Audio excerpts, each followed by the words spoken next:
Welcome and good evening. Thank you for joining us tonight to the Metro Chamber's Candidates Forum.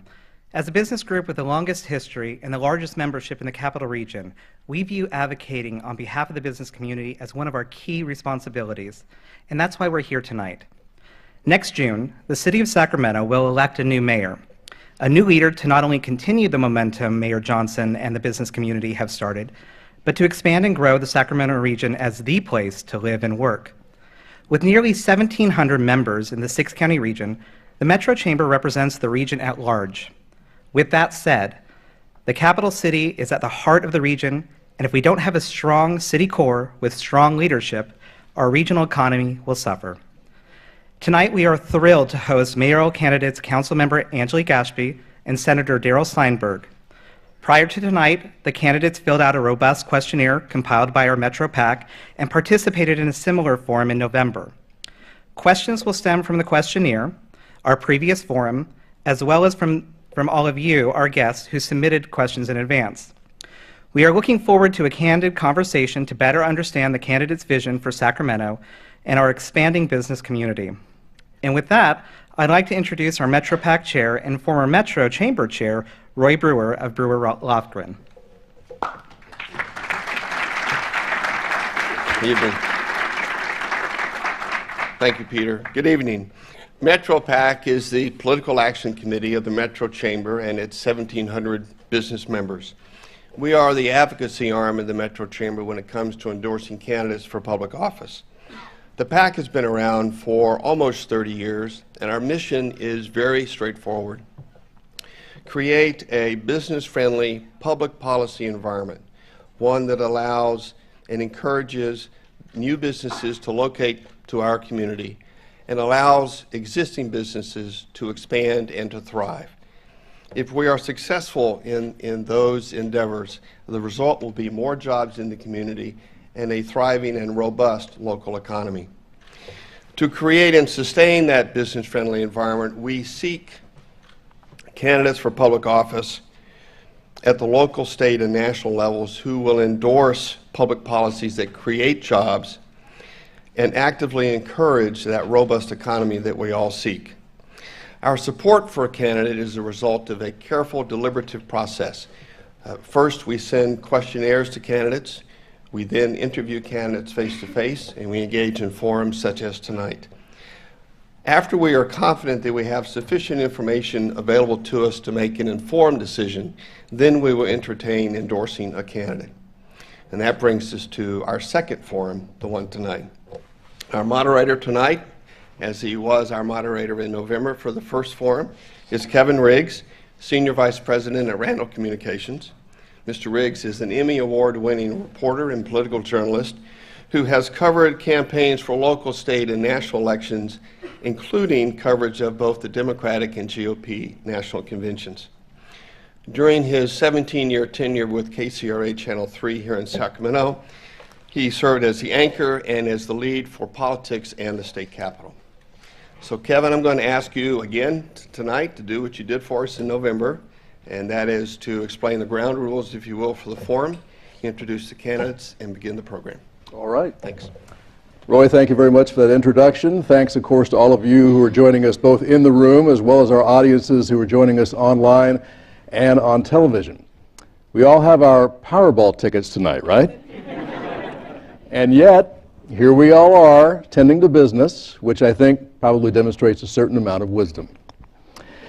First of all, let me go ahead and welcome our two candidates on the stage. To my right, Angelique Ashby, who's been a member of the Sacramento City Council since 2010. And to my left, Darrell Steinberg, former President Pro Tem of the State Senate, also a former member of the Sacramento City Council. We're looking forward to hearing from both of you about your priorities and your ideas for the city of Sacramento. The ground rules for tonight's program are fairly straightforward. Each candidate will have 3 minutes for opening remarks. This is determined by coin flip in terms of the sequence.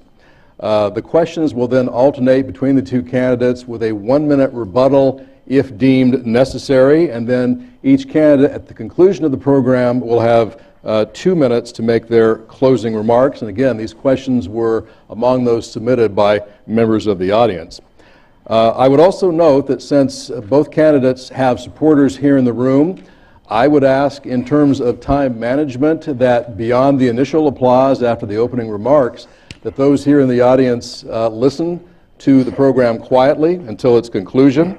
Again, this is a time management issue. We have lots of issues to discuss and a certain amount of time to do it, so we wanted to make as efficient use of our time as possible. So with that, opening remarks, and again, determined by the coin toss, Darrell Steinberg, you're up. Thank you very much, Kevin. Thank you to the Chamber. Thank you to Angelique. Thank you all for being here tonight. I'm Darrell Steinberg. I served 6 years on the Sacramento City Council, 6 years in the State Assembly, and 8 years in the State Senate, the first president of the Senate from Sacramento in 125 years. For over a decade, I represented every neighborhood in Sacramento. I want to begin tonight by telling you two stories that I believe demonstrate my leadership. Both stories involve our community. One involved the most difficult chapter in modern state history. The other involved one of the most hopeful chapters in modern city history.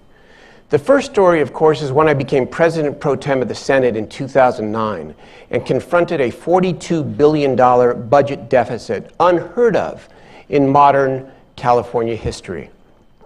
I worked for 4 years as President of the Senate, employing all of my skill, which included negotiating, which included prodding, which included reasoning with the other side, which included a high degree of bipartisanship to help the state through that deficit. And though I certainly don't deserve all the credit for what occurred, I think it is fair to say that I was the last leader standing as the state went from a multi-billion-dollar budget deficit to a surplus and better times. The second story occurred in April of 2013 when Mayor Johnson asked me to take a red-eye to New York City on behalf of our city and meet with David Stern and convince him that even in blue California, I could pass a CEQA reform bill that would allow our economic catalyst, the downtown arena, to be built without delay. I convinced Commissioner Stern and the owners, and then came back to Sacramento. And despite the great discomfort of many of my colleagues, including the Speaker of the Assembly, I again used those same skill sets: persistence, negotiation, hard work, and ultimately my power on behalf of my city to pass that CEQA reform bill. And as you know, the beautiful arena is going forward.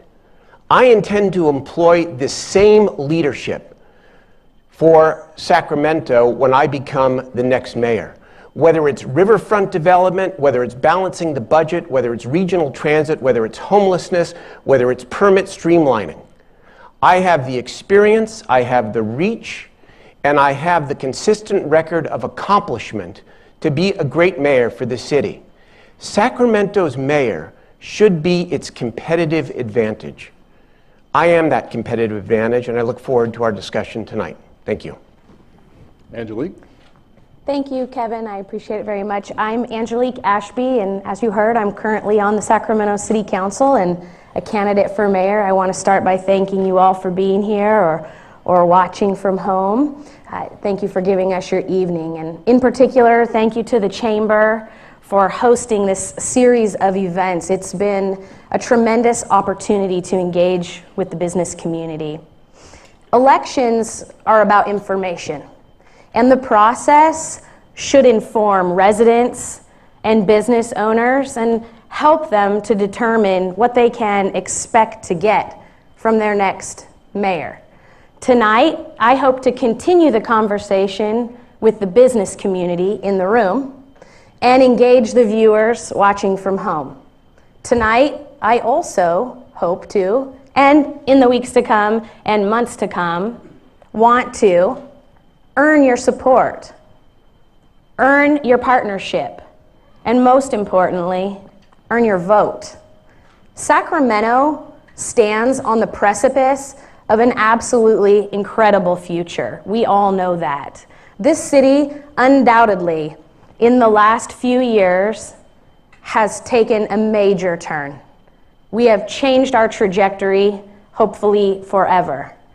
And the feeling and energy that has come with that change is absolutely palpable and contagious. Everyone in this room, everyone, and many of the people watching have contributed to putting Sacramento squarely in this moment, in the moment that we're in right now. But what we do next will define us all. So will we continue with economic growth, with public and private partnerships, with development, with jobs, creation and incubation, with prioritizing public safety, or will we go back? Momentum is on our side. Momentum says we can and we should continue on this trajectory, push forward, move Sacramento into unprecedented successful years that we have earned ahead of us. In this moment, we have a choice to make. What kind of mayor do we want next? And my ask of the chamber is a simple one. Stay with me. Stay with me. You started this journey with me, and we've made incredible progress. Together, the city has irrefutably gone in the right direction, and it would be a mistake to go backwards. I look forward to earning your support and engaging in this process tonight. So thank you, Kevin. Thank you both. Let's start now with the questioning, and the first question, Daryl, will go to you, and this has to do with the issue of homelessness. Certainly, homelessness has become quite top of mind in recent weeks with homeless protests at the at the City Hall, I should say, and also talk about people saying that they should suspend the enforcement of the anti-camping ordinance at City Hall. My question, do you support the anti-camping ordinance and recent law enforcement activity? Secondly, what do you see first as the short term, second as the long-term solutions to deal with this problem, which is a problem we hear a lot from business owners? Well, first of all, Kevin, homelessness is an encumbrance on our moral conscience, it's an encumbrance on our public safety, and it's an encumbrance on our economic development. And it is a city issue, and it must be a major priority of the next mayor. I support law enforcement because they're enforcing the law. And I would be okay with the anti-camping ordinance so long as it doesn't stand alone.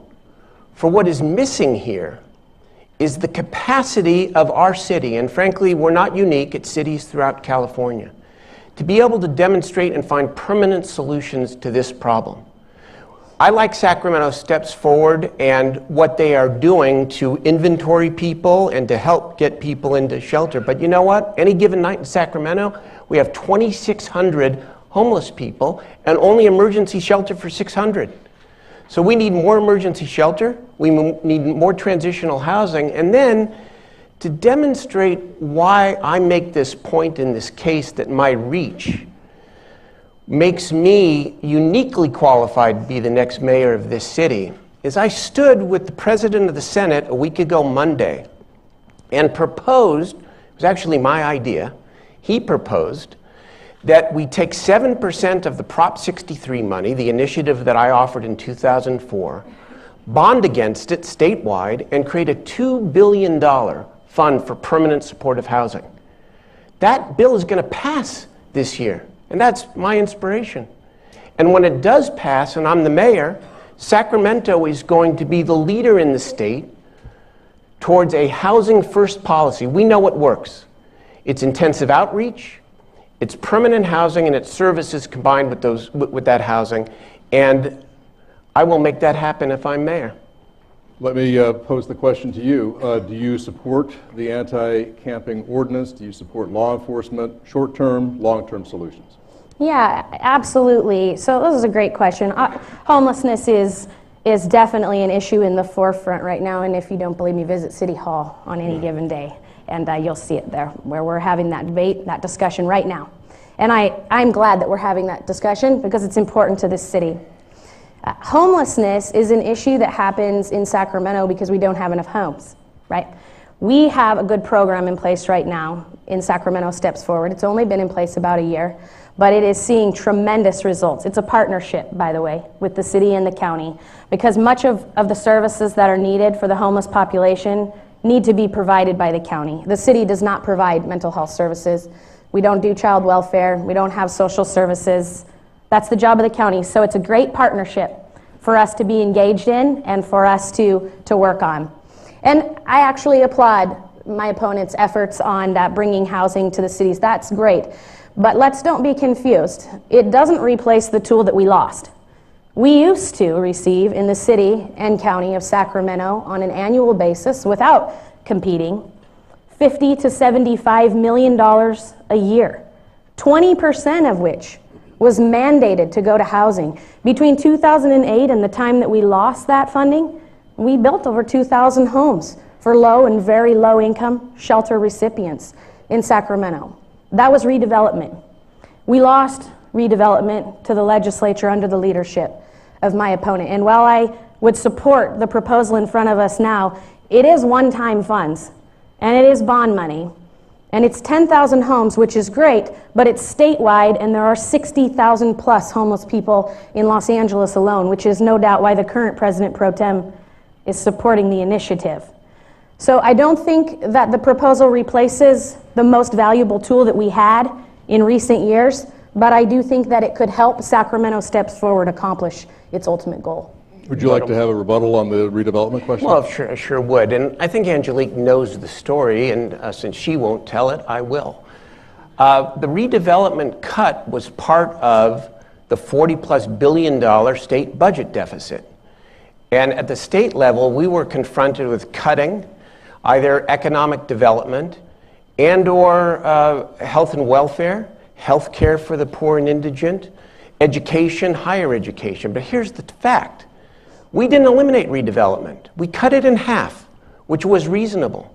The League of Cities then filed a lawsuit before the California Supreme Court, and the Supreme Court said, you want all or nothing, you get nothing. That was a city action. It was not a state action. And so I'll take responsibility for doing the prudent and right thing to cut redevelopment, because that was a necessary thing to do. We didn't eliminate redevelopment. And by the way, after that action, I authored the California Cap and Trade Investment Plan, which provides 10% of that funding for affordable housing on a base of $3 to $5 billion. So we're well on our way to replacing that. We're going to leave it there for time. Before we leave the homeless issue, let me ask you a follow-up question. Darrell talked about the bill that Kevin De Leon is carrying that he had been involved in developing, and this has to do with leveraging Prop 63 money to build housing for the homeless. What do you think of the idea of engaging in a solution on a statewide level like that as opposed to a purely local level? Well, I think there are great benefits to working at a statewide level because there's funding that can be available. I just think it should be ongoing funding. I think that we had a terrific ongoing source.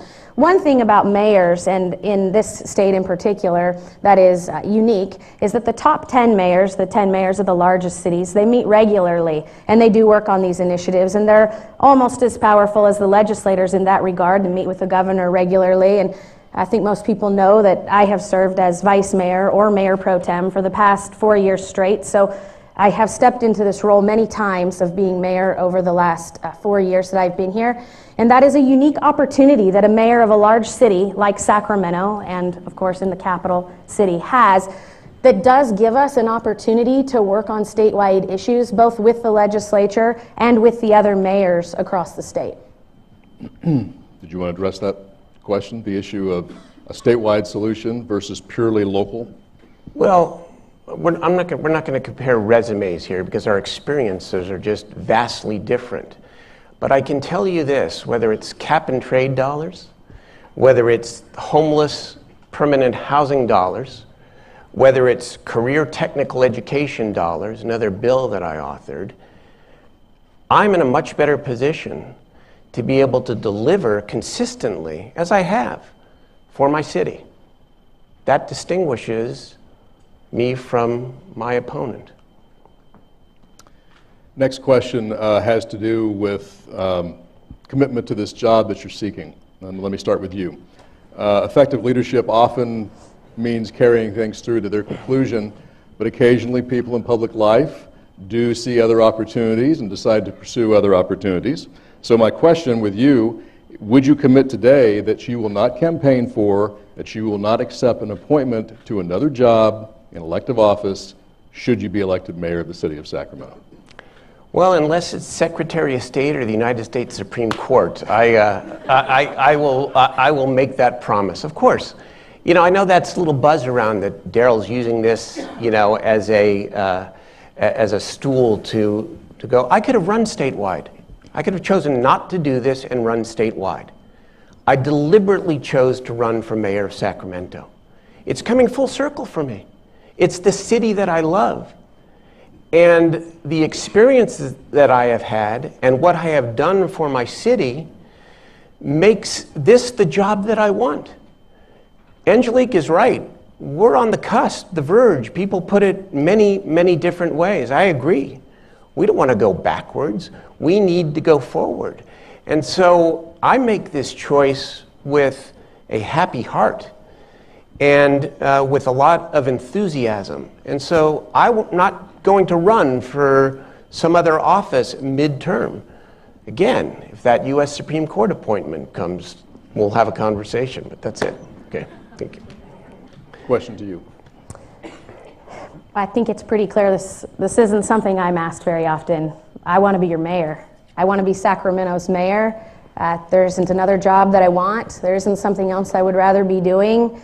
A better question is, how long can I have this job? I would love to serve Sacramento and see how much more we can accomplish together.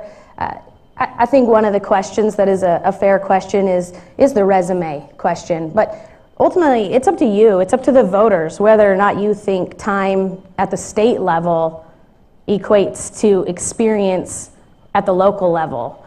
But for myself, I can tell you this. There is no person in the history of the city of Sacramento who has played a leadership role the duration of time that I have without becoming mayor. No one has ever served as vice mayor 2 years in a row. There's only even ever been 2 mayor pro tems in the city of Sacramento. I have held one of those 2 titles for 4 years. That means that my colleagues on the council who are selected by this city have chosen me every year to lead in their absence. If they're gone, the person they want to stand in for them is me. I'm humbled by that. I've enjoyed representing every single corner of this city, and over the last 5 years of my life, I've read books to little kids in Meadowview. I've run in every corner, it feels like. Just so you know, if you ever run for office, be prepared to do a lot of 5Ks. That is something they don't tell you, right? But I've helped solve problems in Oak Park and in Del Paso Heights with libraries, with school districts. Anybody who wanted to partner with the city who needed us, I wanted to be there. And that's why I'm running for mayor. Because I think that we are a city that can stand together, united. And I don't think that state experience necessarily equates to love of your local leadership. Okay. So this question of resume comes up, and first of all, I want to say, I think Angelique is a very good city council member. I think she's done a very good job. Not afraid to say that, even though she's my political opponent. She deserves that. But when she says that she was elected pro tem of the city council or mayor pro tem a couple of times, I think it's also important to point out that those same colleagues that are elected her to those positions, the majority are endorsing me for mayor of Sacramento. And as I said last time, I don't think that's a diss on you. I think that is a statement about how they view not just my state leadership, but my local leadership as well. I repeat what I said in my opening. I'm the only candidate up here who has represented every neighborhood of this city for over a decade in both of my legislative roles. And so I'm proud to have the endorsement of the majority of the council, the majority of the County Board of Supervisors. And I think that's going to make it much easier for me when I win to put together the coalitions of 5, 6, 7, 8, and 9 that you need to assertively move forward city policy. Okay, let's move Karen, on. I'd like to respond to that Please, just go for a ahead. moment, please. It's a fair assessment, but I didn't go to the city council to make friends, and I'm clearly not the establishment candidate in this race.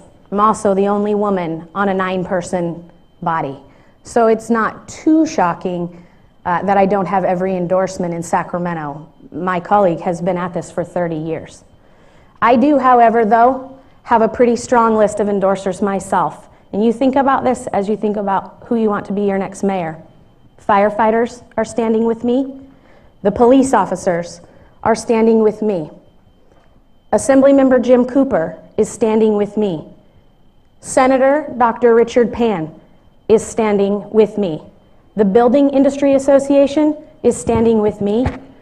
Susan Peters, County Supervisor, standing with me. Retired District Attorney Jan Scully, standing with me. I could go on. I am just as proud of my endorsements as my opponent is. Okay, we're going to move on now to the issue of economic development, and I want to ask you, first of all, what would you do specifically as mayor to attract more jobs to the city of Sacramento? And are there certain types of businesses that you think deserve special consideration for coming in here? For example, should the city be a hub for a certain kind of industry? Yeah, absolutely. Actually, this is one of the most exciting things about where we sit right now in Sacramento. Literally where we sit geographically and at this moment in time. Because I have the reuse issue in my district with the arena, I have learned a lot working with GSAC, the Greater Sacramento Group, and many of our CEOs in this region about what we can recruit to our area, and we are prime to work with the Bay Area on recruiting tech industry here.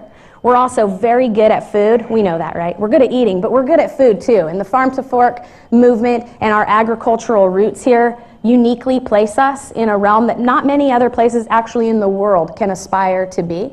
We also are a health care mecca. We have a wonderful history here of providing medical services and being innovative on that front. Many of these things go together. Food, education, healthcare, and the sciences. And I think Sacramento is uniquely poised to pursue those innovation districts. We have set some systems in place that will help us create tools to recruit those businesses. But honestly, what Sacramento needs to do to recruit business is do a better job of telling our story.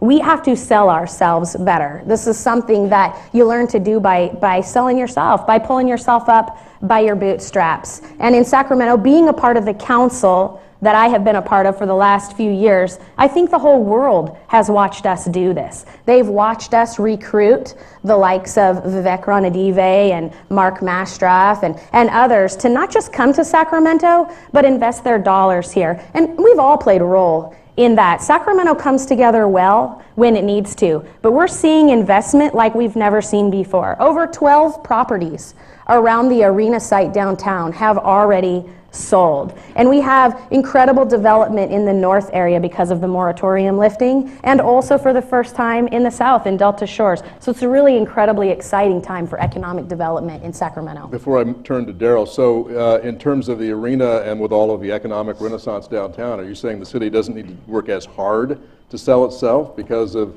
the economic growth that the arena itself represents? No, I actually think just the opposite. I think that the arena creates an opportunity for us, really a window, a moment in time that we have to execute on this sort of palpable energy that I was talking about that exists in Sacramento. People are talking about us right now. They want to know, what's Sacramento going to do next? That's why we're both sitting up here, because we want to be a part of that. This is the opportunity. The next mayor gets to be the salesperson of Sacramento that recruits all those businesses here, that gets to work with us to build out that downtown to be what I know it can become. So I actually think the opposite. I think we have a marketable opportunity to capture in our midst.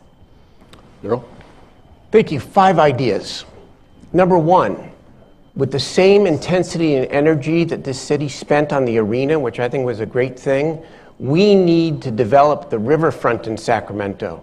It is a wasted opportunity. We're at the confluence of 2 rivers. The riverfront should be our main street, 12 million visitors a month, and it lays without any real prospect for economic development, at least on the Sacramento side. I'm going to make that a focus. Number two, we need to expand the convention center and fix the community center theater, because I think we are underutilizing our potential as a tourist destination around arts and entertainment. Food is our great draw, I agree, but we can do a whole lot more to make Sacramento a destination city. And then 3 specific economic development ideas that I want to share with you that I would look forward to leading on if I become mayor. Number 1, we need to make sure that our city budget is in sufficient balance that we can afford tax credits for manufacturing and technology companies that agree to come to Sacramento and agree to stay at least 10 years. Number 1. Number 2, I've talked to the region builders and the region restaurateurs and the De Veers and the Sellens and the Dos Coyotes and all the people who are doing this incredible restaurant renaissance in Sacramento. And I propose tonight that if a restaurant that has one place and one building seeks to build a second restaurant or second building, that we provide zero interest loans to those restaurants so that they stay in Sacramento and grow in Sacramento. And number 3, I propose that if any employer is creating 25 jobs or more directly, not indirectly, that we commit as a matter of city policy to a 90-day permitting process, a 90-day permitting process. I hear the stories about the difficulty of knowing what kind of fees are owed. It takes too long oftentimes to get through the permitting process. So I put forward those 3 specific ideas to continue our economic renaissance, not just in the downtown, but throughout other struggling corridors and all neighborhoods in Sacramento. And I did ask Angelique this, I'll ask you, in terms of the arena, what kind of a jumpstart, what kind of a dynamic do you think it represents in terms of what you're talking about? Well, again, I'm still tired from that red eye, Kevin. You know, I think the arena was a terrific thing. But I think if it is seen as an end in and of itself, then we are losing a great opportunity. If it's seen as a beginning, if we spread that kind of energy to other business corridors in the city, if we continue the downtown renaissance, if we look at where our culture isn't what it should be around economic development and business development and change our policies accordingly, we will look at the arena as the great catalyst that led to so much more. Continuing on the theme of job growth and economic development, there has been a lot of discussion, a lot of meetings in Sacramento dealing with promotion and entrepreneurship. Promotion of entrepreneurship as a key to Sacramento's future. What role as mayor would you want to play in that process, in encouraging that? Well, first of all, this is becoming a young person's city. And I think that is great. I mean, the test for us, right, is whether or not our kids, once they hopefully graduate college and maybe out of Sacramento, choose to come back and choose to make their living here. The Downtown Housing Initiative is a great goal and a great start, and I know we're well on our way. But that housing needs to be matched with high-wage jobs. Because if we do not diversify our economy here in Sacramento and maintain our status as a government town, people are not going to be able to have the economic means to be able to live in our downtown, and they're going to choose somewhere else. And so we need to foster this incredible energy, and we need to do so by being consistent in the way we vote. And here is another difference I would like to point out with my opponent. Infill is very important. Sacramento is infill. I authored SB 375, the state bill that encourages infill and says future transportation dollars are only going to go to projects which represent infill. On 3 major projects during Angelique's tenure, the Sacramento Commons project, McKinley Village, and the CSU housing project, 2,000 units of housing, plus a 300 person hotel in the Commons project, she voted against those projects. On 2 out of the 3, she was the only no vote. They were 7-1 or 8-1 votes. I would have voted for those projects because I think we need to vote for projects which are consistent with what we say we want. More housing, more energy downtown, more energy in our neighborhoods, and that's a difference. Please. I'd like to answer the question, but then I'd also like an opportunity to speak to the other issue. So, first of all, entrepreneurship is the spirit of the West, right? California is the state of innovators and dreamers, and I'm looking out at my local chamber president right there and thinking about all of the businesses that we have worked together to recruit to Natomas. And there are some people like her, by the way, in Sacramento who make us shine, who recruit dreamers. Come in all ages and shapes and sizes, and she happens to be a regional coordinator to recruit veterans to the area, and we have some amazing veteran businesses. I think the role of the city is to partner with people like her who are working so hard to recruit those businesses here, and then when they get here, we have to help them succeed. Another face I'm looking at in the crowd is my own business partner, my dad, a retired vet. He doesn't live in Sacramento, he lives in Davis, but guess where he wanted to open his business? In Sacramento, right? And we've owned that business here for many years. Being a business owner means taking risk every day. I've lived that life, and so have most of you in this room and probably many people watching at home. It's just different. You view life differently when you hire employees and you're responsible for signing their checks. When you know that somebody else's mortgage, somebody else's child care payment, somebody else's grocery shopping is reliant on your ability to make payroll, and that means you need to be the best businesswoman or man that you can be. That changes you, and it changes your perspective in how you run a city like Sacramento. It makes you want to help small businesses. That's why I started this day talking about incubators. We have 2 tremendous universities in our district, in Sac State and UC Davis. We also have small universities that are incredible, like Cordon Bleu Cooking School and UTI, that help us take that entrepreneurial spirit in people of all ages, lifelong learners, and help them advance their dreams and careers. And is there anything more important that a city can do than help you achieve your dreams? And Kevin, if I could respond to the other issue. I want you to respond to the questions raised by Daryl about your votes on the infill project. Yes, thank you very much. Let's talk about the CSUS housing project. I absolutely was the only no vote. And I'm going to put this in the category of sometimes being a mom counts. A group came forward and they said, we'd like to build student housing over by Sac State. For the record, I have a son at Sac State. He's 20 years old. He's my oldest boy. I was a single mom when I had him, raised him for the first 6 years by myself before I was able to get married and buy a home and settle in. This housing group had a theme. Their theme is a red Solo cup. In fact, when they went to the New York Stock Exchange, they had a person dressed up as a red Solo cup ring the bell. They have 2 events every year. One is a red Solo cup drinking event, and the other one is called Cupcakes and Condoms. They proudly market themselves as a place to have sex and drink alcohol. I thought it was inappropriate and ridiculous, so I voted no. The rest of the council did vote yes. I will say this, that project failed, they ran out of money, and it didn't come through. I think it was the right decision on my part. Please. Well, of course, there are 2 other projects that amount to, again, over 1,000 units. In fact, the majority were the 2, McKinley Village and the Commons. That's not the only thing, or the 3 projects. You also voted in 2013, just a couple of years ago, and was the only no vote against what the Sacramento Bee called the most extensive rewrite and reform of Sacramento zoning laws in 15 years. Estimated to reduce cost and timing to get through the permitting process by 30%.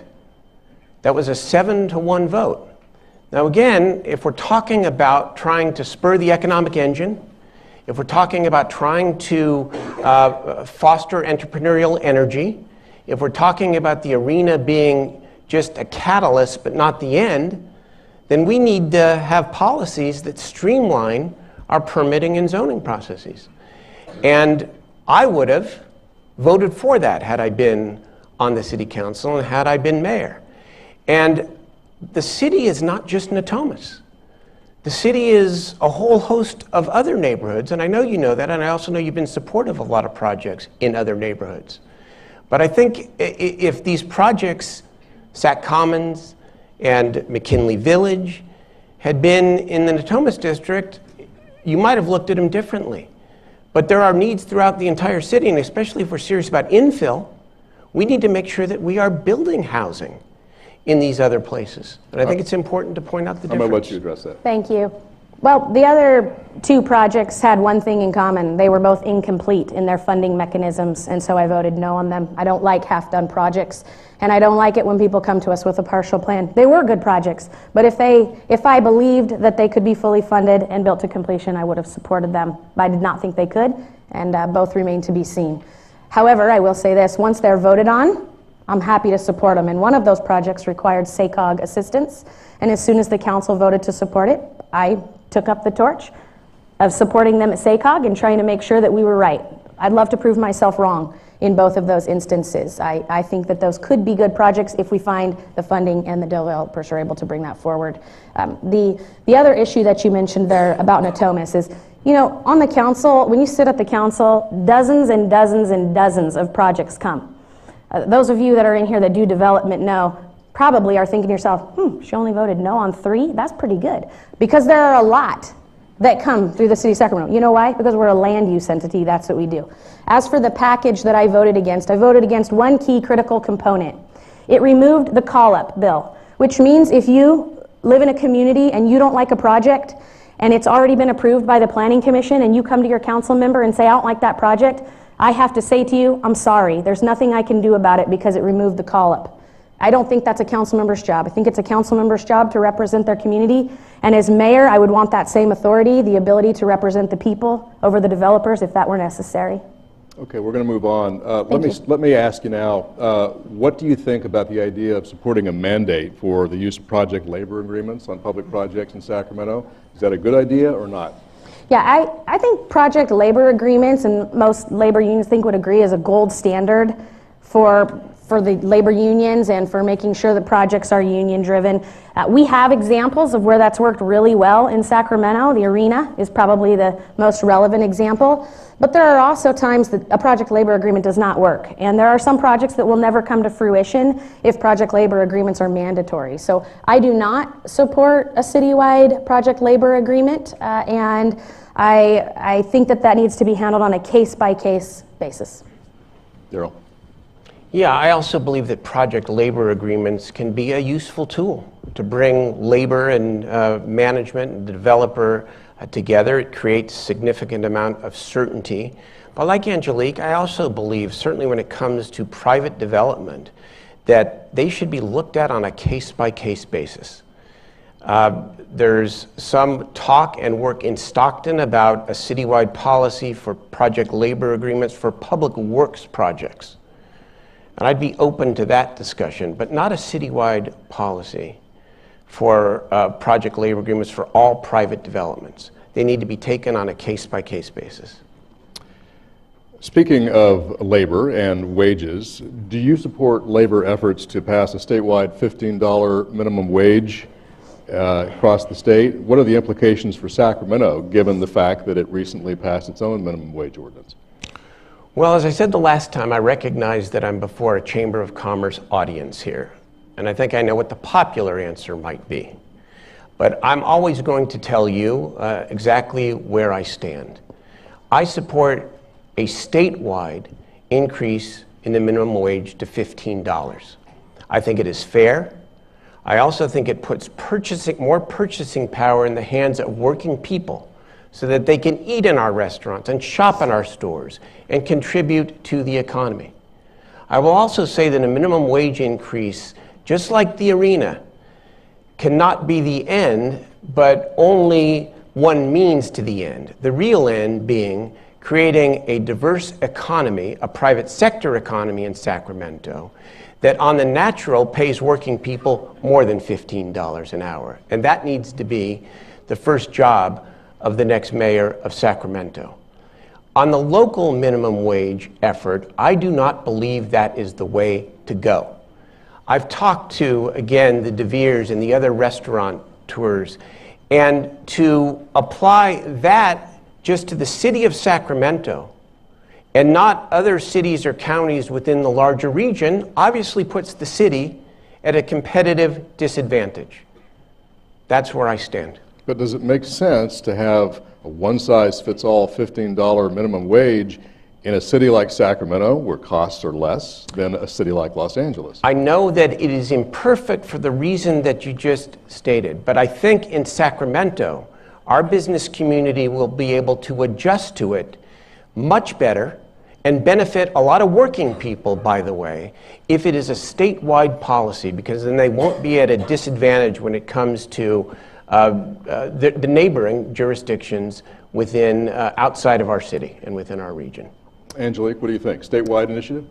Yeah, I've been consistent on this issue. This is a statewide problem. It has to be resolved at the state level. Otherwise, we put ourselves at an economic disadvantage. My opponent has stated that he would have supported the ordinance that my colleagues passed that increased the minimum wage here, and this is the first time I've heard him say that he would not support the local ordinance, but I agree with the statements that you made today. It's a statewide issue. You can't put yourself at an economic disadvantage. It just doesn't work, especially in a city like Sacramento where West Sac is so close, and you know, we're just so adjacent. We're not a city that's an island. We're right in the middle. We are the center of an urban core, and we just need to protect that. I would say that I think as the statewide discussion happens, I hope a few things will happen at the statewide level. I hope that they will look at what $15 means in Red Bluff versus San Francisco versus the Inland Empire and around the state, because it will be different. And I hope that the chambers will engage in those conversations and talk about those cluster models and identifying regions with commonality. And then, you know, the second thing that I think for Sacramento that I worry about is our restaurant scene. The restaurant owners have been really clear that they're deeply concerned about what that type of wage increase would do to them, as are the local governments. In fact, Jerry Brown said last week that too much, too fast would cause a lot of problems to the government entities that are also going to be held to those wage standards. So I think there's still a lot of work to be done on this issue. I think it needs to be decided at the state level by voters, but there's still some planning that I think needs to go into that. So to be clear, it's a statewide issue in your mind, but what about the idea of the $15? Are you okay with that $15 figure? Is that a magic number for you? No, $15 is not a magic number for me. I'm far more interested in what each community needs. What $15 means to San Francisco may not be enough, but what $15 means to Redding or to Sacramento or to West Sacramento is completely different. So for me, there's not a magic number. I think you should be, you know, if you're going to implement a minimum wage increase, it needs to be about more than an arbitrary number. I'm not sure that we can have it together both ways, because the state is not going to pass a law, and certainly there's not going to be an initiative which differentiates between every geography of the state. And so if that's what you believe, which I think is a reasonable position, then it's important, I think, that you state that you're then for the city making a decision or the region making the decision, because otherwise the state's not going to do that. The state is going to put forward a $15 an hour minimum wage. I said I'm for it. I know that may not be popular here, because I don't want every city and every county making those decisions. I think it should be statewide policy, but the state's not going to differentiate in the way that you suggest. And so either want statewide policy that is going to be across the board, or you want to leave it to the locals to make their city by city or county by county decisions. So he's saying you're inconsistent, statewide or regional decision making. Yeah, I hear him, but I don't agree. I don't see the difficulty. You know, the state does this all the time. Different groups get different rates for foster care. It depends on what level of care you are. You get a different amount of money for mental health services. You, 10 minutes ago, proposed that $10,000 be split statewide in one way or another. I think the state is very capable of figuring out what $15 an hour would mean in one area versus another area. And I don't think I'm alone in my position here. It's very similar to what the governor said. So I just disagree with his analysis. Okay, let's move on to public transit. What grade would you give our local public transit system, and why? And what would you do as mayor to improve it? Well, I have young kids now, and so you know what they do when, and I'm looking at a school board member, when you're not doing well, but we still want to encourage you to improve. Rather than giving you a really bad grade, we just say needs improvement. So I think I'll go with a solid NI on needs improvement in our regional transit, because I clearly think that's where we are. I think there's some 12 entities that do transportation come into our urban core, and they're not coordinated right now. And I've been on SACOG for a while, and there's been this conversation about a Connect car, but hasn't quite gotten there. And regional transit is sort of like an amenity, but it's not. Some people want it, some people don't. It's underutilized. It's not as efficient as it could be and should be. It doesn't go to the airport, it doesn't cross the river, it doesn't go to Elk Grove. We didn't pass streetcar, we need an urban circulator. There's a lot of room for improvement on transit. I hope the business community will set this as a priority in the year to come and engage. As mayor, I certainly would. I spent 1 year on the regional transit board, and I didn't see it going anywhere very quickly. It's pretty tough. But I will tell you, there are examples of transportation working well in our city. There are smaller transportation management associations and things like paratransit that actually do a really good job. But how they integrate in with a larger system is where we could stand to improve. And another pet peeve of mine with our transit system is that funding always seems to be allocated by your point of origin, meaning a lot of homes equals a stop. But in great cities, when you go to great cities that have public transit systems, you don't get off the line at so-and-so's house. You go to a destination.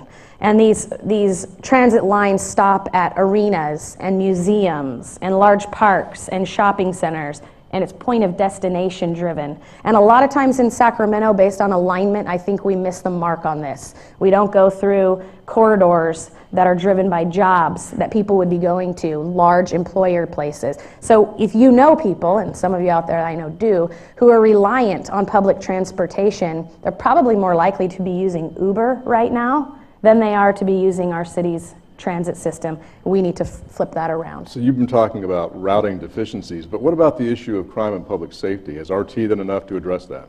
Oh no, absolutely not. That's evident. It's on the front page of the Bee all the time. It's something we definitely need to work on. One of the problems too with our system is that the pay is an honor system, so we don't have a check. We don't have a person on every single train. And I know that the folks that are there now wish that the earlier decision makers would have done that a little bit differently. None of us were around when that decision was made. And I think we all probably would do that differently now. But public safety, it has to be the number one thing. Nobody's going to ride public transportation if they don't feel safe doing it. So we have to fix that. We have to improve it. There's more that can be done. What grade would you give? My grade, NDI, needs dramatic improvement. It's a mess. It is a mess, and you know, we ought to be aspiring to light rail to the airport. And we ought to be aspiring to grander and bigger visions, but we have to start with the basics here. It is perceived, and in some ways perception is reality, to not be safe, to not be clean. It doesn't allow for convenience for the customer to be able to get a free transfer, for example, from light rail to bus and vice versa. And then when you think about trying to, again, foster this entrepreneurial energy and the 10,000 housing units downtown, transit is an economic driver.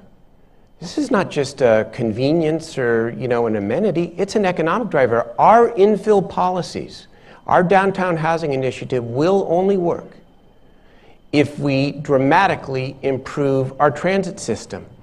And once we clean it up, and once we provide more convenience, and once we change the perception, then we need to make it easier for people to use their debit card to be able to buy their transit ticket. How about Wi-Fi on the cars? How about a coffee car? How about focusing some economic development attention on station development so that the stations themselves are attractive? This is an area where the business community, I know, is already taking a significant leadership profile. And I will encourage that, and I will encourage everybody in this community, including the next mayor, and I hope it's me, to make improving our transit system as an economic driver and for accessibility a major city priority. There is ongoing concern, as you know, that the city's growing pension costs are starving city services. How would you address the public pension debt and the growth in that debt? Well, first of all, I believe in a defined benefit pension. I believe we ought to provide retirement security for our public workers, including our public safety officers. They make great sacrifices for us. And I think a reasonable, defined pension is the right way to go. Having said that, I confronted this again in 2011 when Jerry Brown became governor.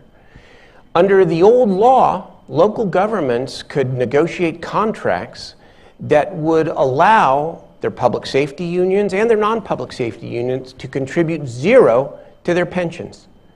And so once again, I pushed my colleagues, many of whom were uncomfortable, to engage in this debate and discussion. And we passed comprehensive pension reform in the Senate that was not just for state workers, but also said at the local level, that all employees have to contribute at least 50% of their pension.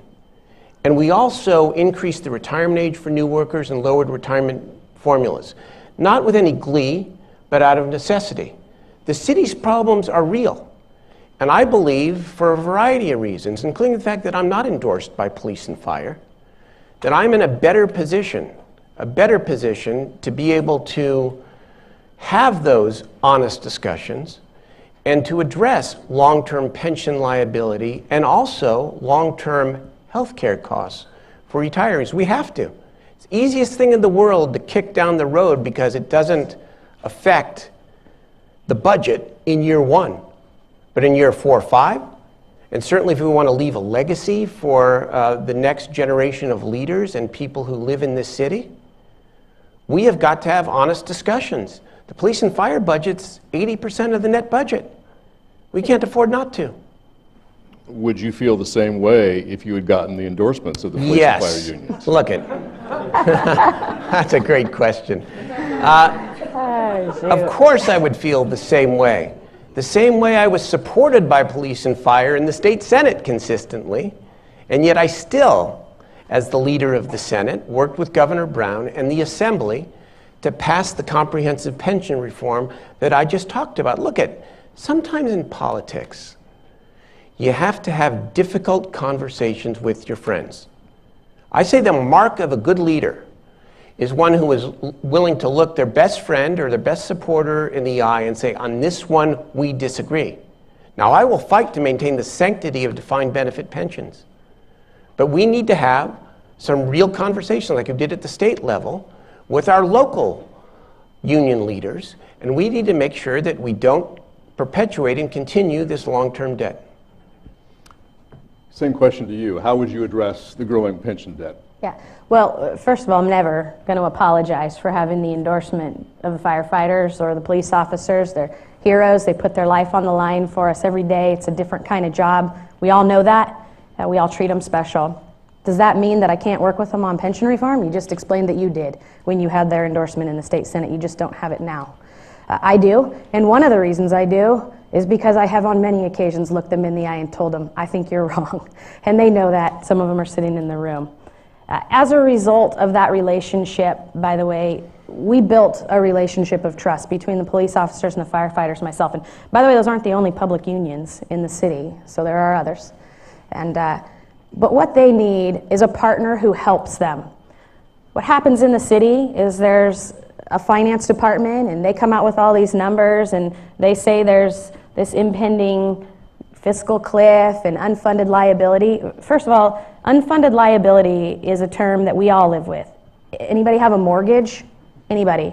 Okay, then you have unfunded liability in your life, unless you also have the same amount of money as your mortgage sitting in a bank account somewhere just in case your bank calls you tomorrow and says it's due. That's what unfunded liability means.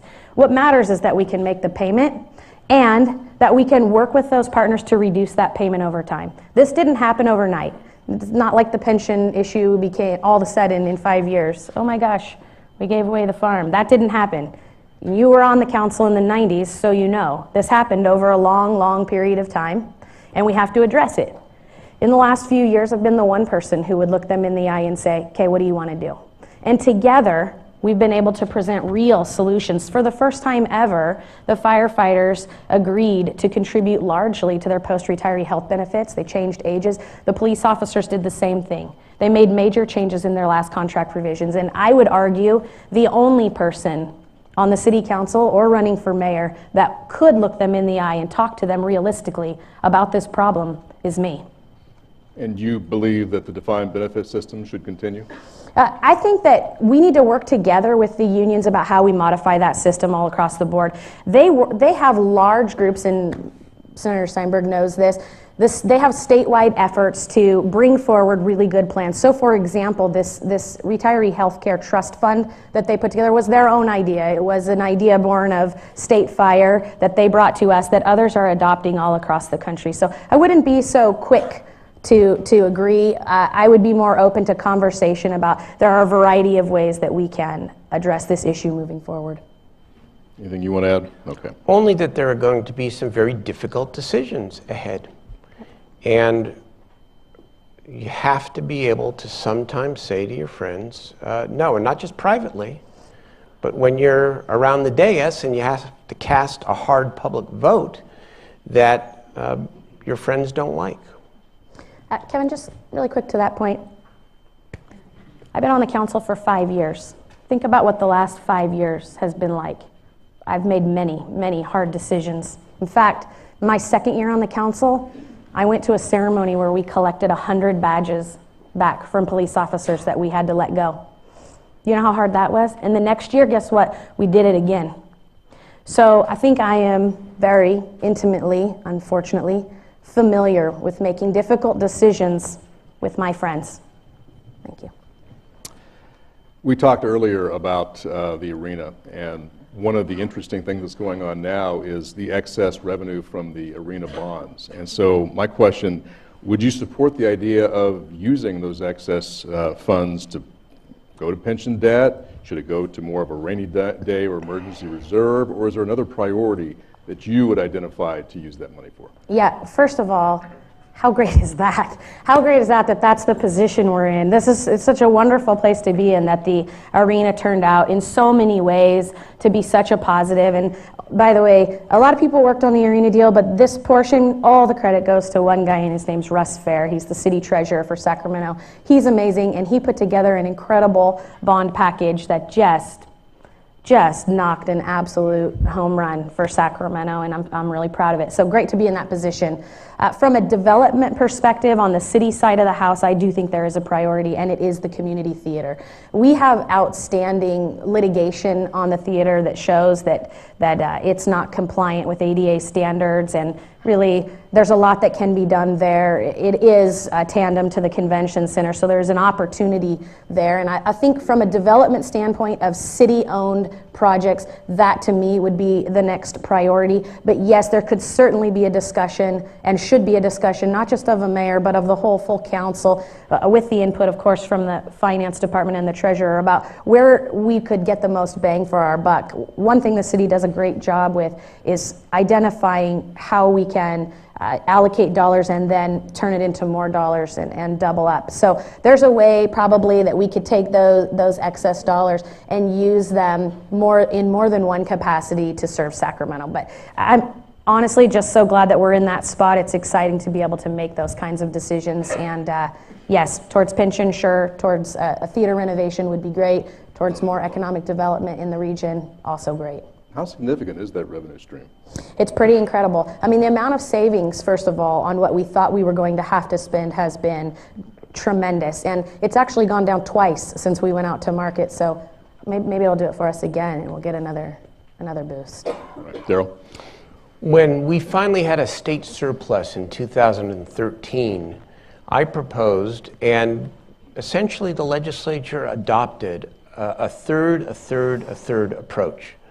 Put a third into debt repayment, put a third into rainy day fund, and put a third into investment, i.e. spending, especially to make up for some of the terrible cuts that were made during the recession.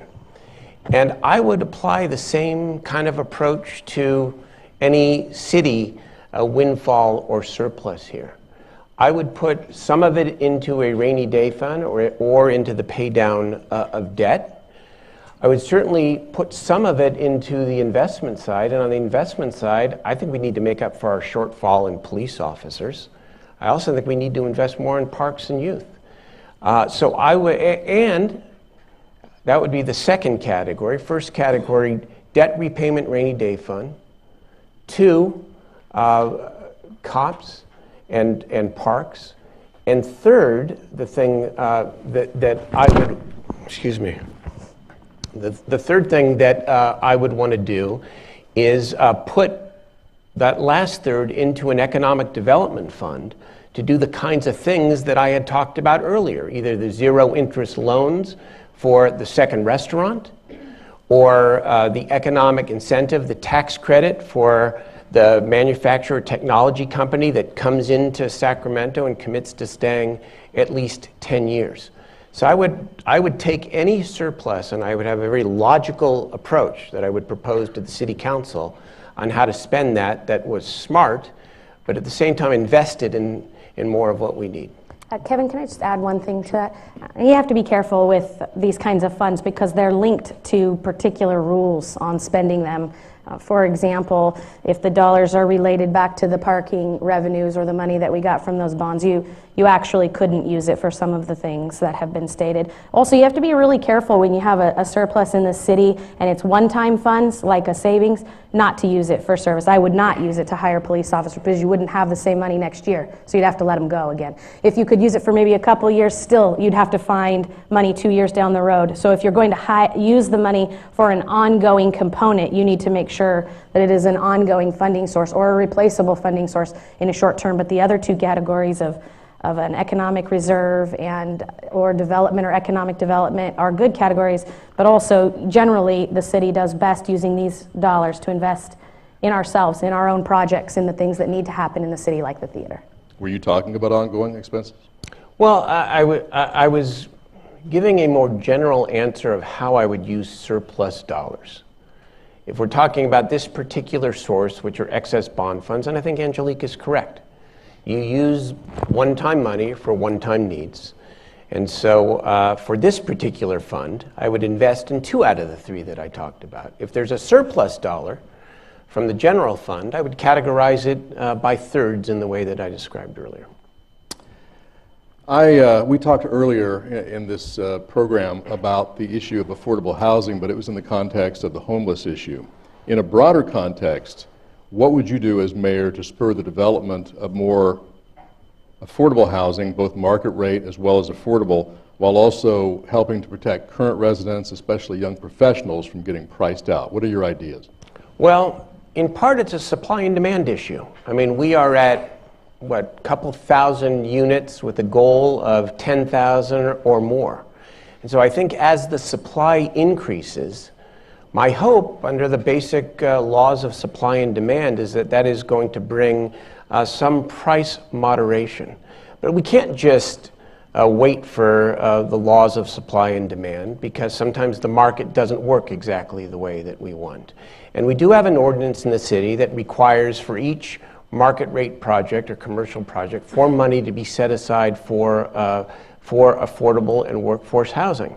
And I think we need to, again, galvanize that and make sure that we are providing all the necessary and appropriate subsidies so that there is a mix of housing for people in our community. Then the third thing I want to go back to, affordability is in part determined by the kind of job that somebody holds.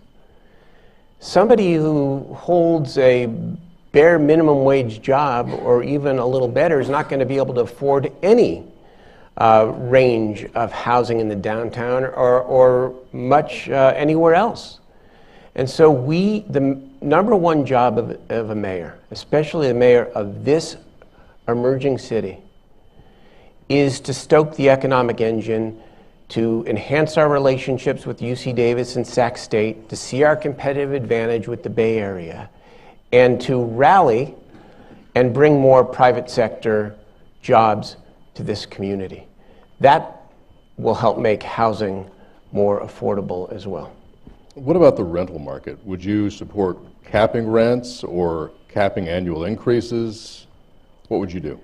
I'm not a believer in strict rent control. I just don't think it works. I think it tends to shrink the supply. And so I think we need to continue working on the supply. And we need to use all of the incentive tools at our disposal, whether it's drawing down more state cap and trade housing dollars, whether it's the city's own ordinance on affordable housing, to try to make more units affordable to more people. I would add, if I have just 20 seconds here, one of the great benefits of the mental health bond that we talked about earlier is that that $2 billion bond can be leveraged about 4 or 5 to 1. And the idea is not to have people with mental illness living segregated in the community, but actually to use those leverage dollars, tax credits, other federal state funds, private equity, to build integrated housing that includes workforce housing. And so there are a lot of opportunities, if we're creative, to deal with this crisis, but it's certainly something that we need to be cognizant of and make sure that we have as many affordable units as possible for people. Affordable housing? Yeah, so first of all, I think when Mr. Steinberg said there are 10,000 homes, those are not 10,000 low-income homes. There is an initiative to build 10,000 homes downtown in the next 10 years, and I think what he's referencing is we're going to blow that out of the water. It looks like we're going to get to more like 13 or 14,000 homes downtown in those 10 years, which is exciting for Sacramento.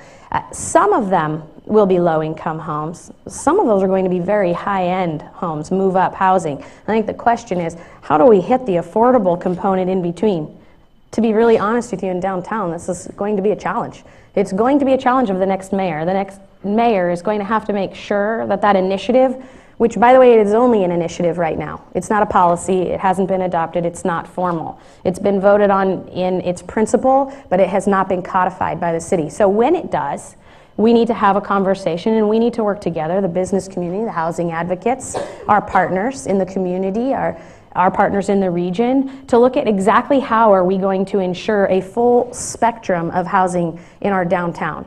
And then I'm glad you brought up the housing ordinance. I led that ordinance development, so I'm glad that you like it. I think it works well too. It's a major modification. My partners in rewriting that ordinance were the Building Industry Authority, the housing community. There are some people here, I see Tammy Dramer in the back, who met with me, pushed hard on that issue. The region business and other folks that have an interest in how we do this moving forward. Look, at a different time in my life, I lived in low-income inclusionary housing in the city of Sacramento. As a single mom, I used food stamps, I used subsidized childcare, I was putting myself through UC Davis and then later McGeorge School of Law.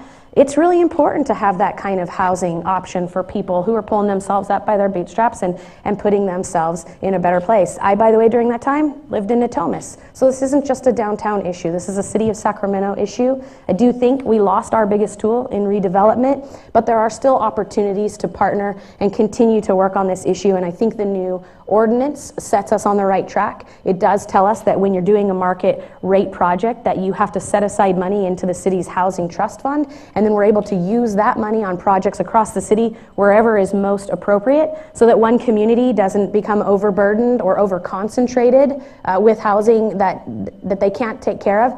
Out in the new development areas on both ends, there is a lot of low-income housing, and there are missing amenities, no light rail. We talked about that earlier, right? Public transportation is completely absent, devoid from that discussion. So it's one thing in theory to write a policy that says, hey, we're gonna put housing on transit lines, but if it's not happening because the development isn't happening on the transit lines, then it's really just a policy that hasn't been implemented. So there's room for improvement here. First of all, I asked Daryl about rent control, so I'll ask you, what's your position? Yeah, rent control is a drastic measure and we're nowhere near there. I would not support that.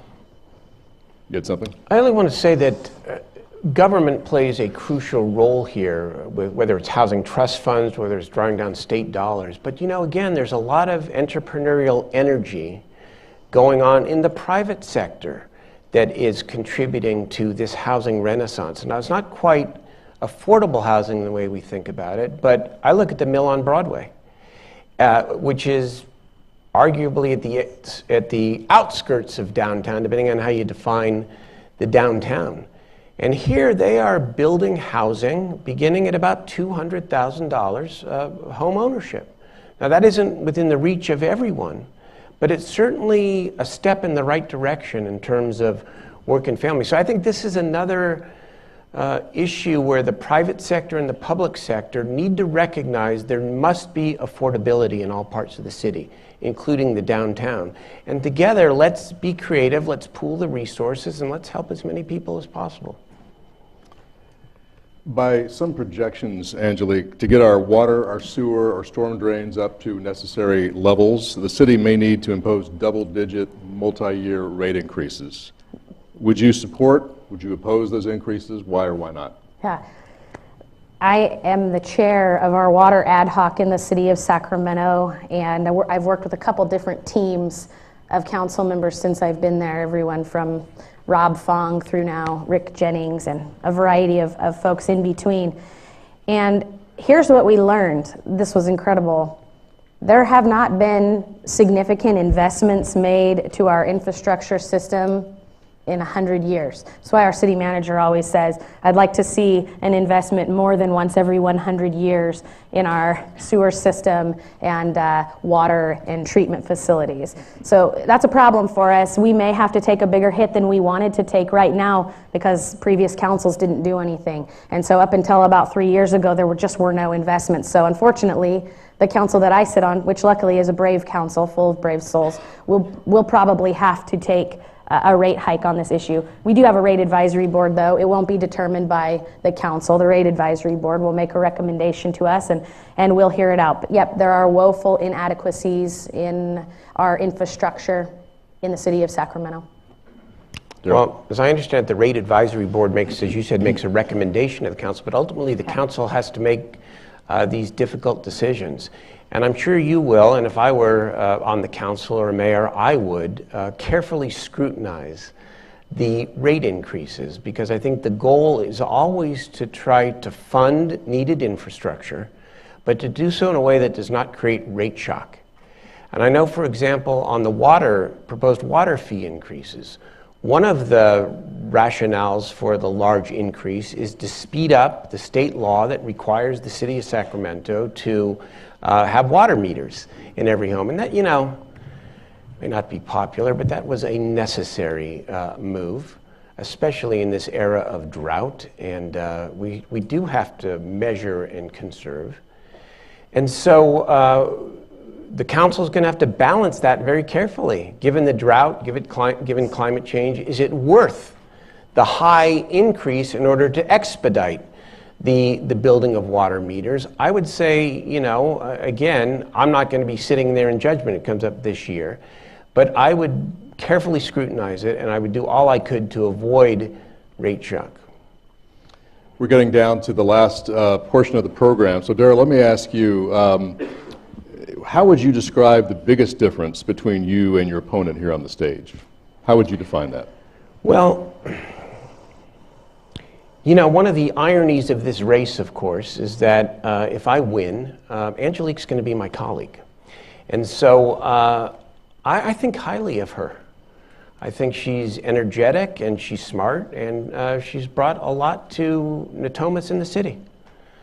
But I don't think there's any comparison in terms of experience, reach, and consistently delivering big results, not just for the state, but for the city. Look, leadership is energy, vision, and wisdom. And I have demonstrated throughout my entire public service career, which has not always been easy. Someone once said to me, you don't pick your time picks you. And Lord, they sure picked me to lead the Senate at an auspicious time. But I have delivered. And I have the ability to work with state and national leaders. I'm endorsed by Congresswoman Doris Matsui. I'm very proud of that. To bring a whole lot more, I think, to this city than Angelique can at this time. And so it'll be up to the voters to decide. You have 2 minutes. Okay. Well, I think big experience and big results is relative. And if you're looking for somebody to pass big statewide legislation for you, I'm not your girl. But if you want to reduce your crime rate, like we have done in Natomas by, say, 48% in my first term, then you should vote for me.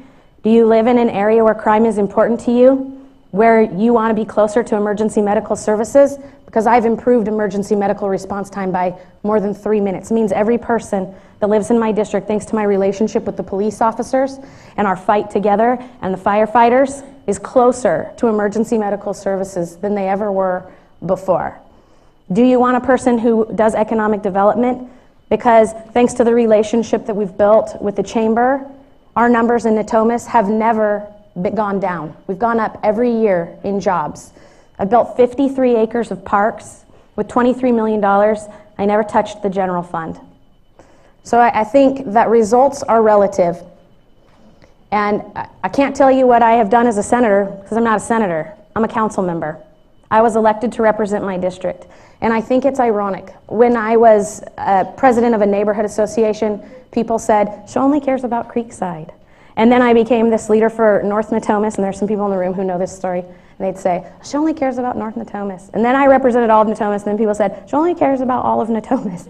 Let me assure you, the next thing that I believe will come out of people's mouths is, she only cares about Sacramento. Darn it, right? Let me do that for us. We are getting. Let me address it. We're getting short on time, so let me go ahead and go to the closing remarks. And Daryl, you're up. Thank you. Thank you again for the opportunity, Kevin, Angelique, and the chamber and all in the audience. There are two visions of Sacramento that kind of ping pong back and forth. There are those who say that Sacramento should be happy with where it's at, city of great neighborhoods and trees, and that we shouldn't worry about growth. And then there are those who say, you know, this city should build on the arena momentum, and we ought to become cosmopolitan, with vibrancy in every part of our city, and we ought to be a destination city. Now, we don't have to make a choice between the two, because I think we can have both. Certainly, if I had to make a choice, I say there's no looking back, we go forward. Because enhancing the economic base will be of great benefit to all of our neighborhoods. To be able to afford better parks, to be able to afford more youth programs, to be able to afford public safety, be able to invest in the arts and economic development. And in some ways, the leadership of our city, the mayors of our city, have reflected that ping pong back and forth. Think about it. Mayor Rudin, Mayor Cerna, Mayor Fargo, Mayor Johnson. And now there's another choice. I believe I am uniquely qualified at this time in our history to actually be the best of both of those worlds and both of those philosophies. Not only because of what I've done, but because of what I can do and what I can deliver for this city. I look forward to a great campaign. I look forward to winning. I look forward to serving with Angelique. And I look forward to great things ahead for our city. Thank you. 2 minutes, closing remarks. Yeah. Well, first of all, just thank you so much for spending your evening with us and listening. And thank you again to the Chamber. What an incredible opportunity. And to anybody who's watching at home, you know, thank you for putting this much energy and effort into a mayor's race that's still a few months out. For me, I love Sacramento. There's one job I want. I want to be your mayor. I want to bring everything that I've learned so far as your council member, every bit of energy that I've got to the table. I want to move Sacramento forward.